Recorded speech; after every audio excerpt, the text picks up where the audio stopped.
నమస్తే అండి, నా పేరు స్టవీన్. నేను క్రిస్టల్ కంపెనీ ప్రతినిధిని. ప్రస్తుతం మనం నాగర్ కర్నూలు జిల్లా జడ్చర్ల మండలము రామస్వామి గుట్ట తండా అనే విలేజ్లో రైతు మిట్టినాయక్ గారి యొక్క పత్తి కుప్ప దగ్గర ఉన్నాము. ప్రస్తుతం మనము మిట్టినాయక్ గారు CCS 369 రకాన్ని వేశాడు. ఆ 369 రకాన్ని గురించి మనం ఒకసారి మిట్టినాయక్ గారి యొక్క రైతు మాటలను విందాం. నమస్తే మిట్టినాయక్ గారు. నమస్తే, నా పేరు మిట్టినాయక్, రామస్వామి గుట్ట తండా, విలేజ్ పెద్దదిరల.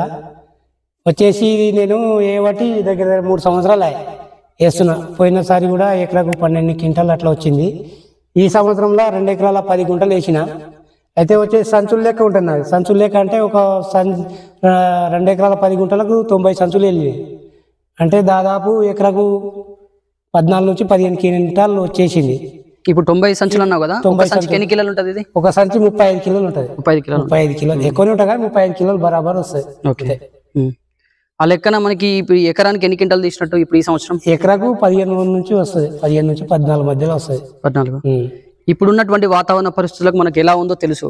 ఇప్పుడున్న వాతావరణ పరిస్థితులకు మనకి ఎకరానికి 15 క్వింటాలు తీసారు. 15 క్వింటాలు తీసారు. సో ఇప్పుడు మీకు ఏమనిపిస్తుంది 369 గురించి? ఇదైతే మంచిగా ఉండదు. నేను చాలా మంది చెప్పిన, పోయినసారి కూడా చాలా మంది చెప్పిన, మహేందర్ కూడా చెప్తే చాలా మందికి అట్లా సీడ్ వేయండి బాగుంటది. ఇత్తులు కూడా ఇలా ఒక గింజ 9 గింజలు ఉంటది, వజన్ తూకం వస్తుంది. అట్లా పత్తి తీయడానికి ఎలా ఉంది? తీయడానికి చాలా సూపర్, మొత్తం కింద రాలిపోతుంది. నేను ఫస్ట్ ఇదే తీపిస్తా, ఒకటేసారి కాపు వచ్చేస్తుంది, ఒకటేసారి దులిపేస్తుంది. అట్లా రైతులకు కూడా చాలా బెనిఫిట్ ఉంటది. సెకండ్ పంట కూడా మంచిగా ఉంటుంది. సో మిగతా రైతులకు చెప్పొచ్చు, మంచిగా ఉంటది. దగ్గర ఈ సంవత్సరం నేను 50 మంది కూడా చెప్పి ఇప్పించిన సీడ్. ఓకే, సరే, ధన్యవాదాలండి. Thank you so much.